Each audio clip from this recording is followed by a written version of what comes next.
Terus kita setting kompas dulu. Okay, nampak tak? Yang merah ni dia duduk kat sini, kolom. Okay, bismillahirrahmanirrahim. Tuan-tuan, sekarang ni saya nak buat macam mana nak baca solar pathfinder ni.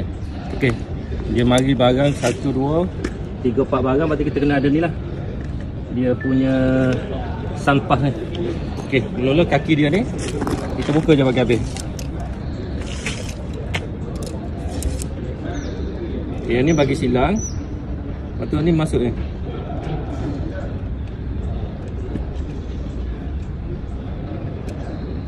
Okey, lepas tu kita bawa ni, kita duduk tempat yang kita nak baca ni lah, pas tu. Okey, kita letak dulu ni. Okey, first kita setting kompas dulu.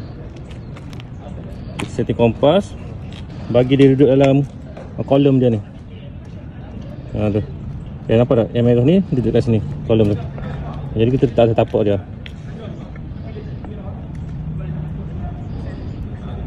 Okay, ajah bagi cun-cun. Alright, so molek. Lepas tu kita kena ajah bubble dia ni.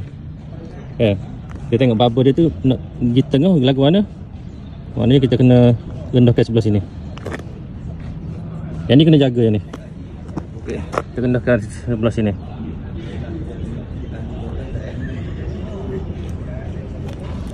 Okey, rendahkan lagi sampai dia masuk cun-cun atau lebih.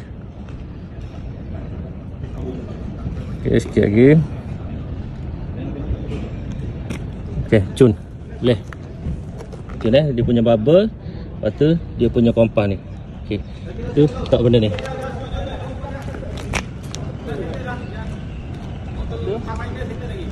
Lepas tu kita letak dia punya ni.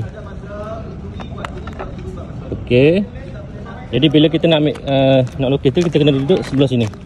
Kita duduk sebelah sini. Nampak tak dia punya shading tu ada. Ni ada gambar pokok. Okay, sebelah sini ada, sebelah sini ada ni bangunan ni, atap bangunan ni. Okey, cara paling mudah kita ambil gambar. Mari kita nak lukis payung ikut celah ni. Jadi kita ambil gambar. Kita naik gambar. Lepas tu kita tengok dekat sini. Jom. Okey, jadual dia mana? Okey, jadual dia.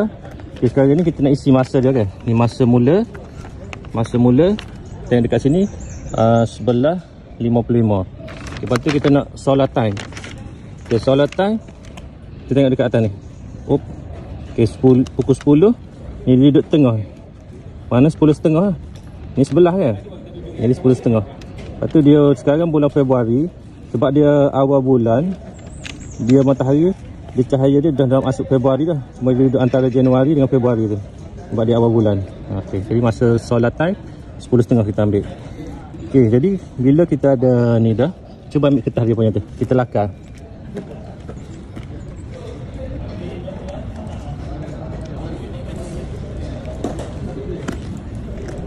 Ini saja. Okey, right.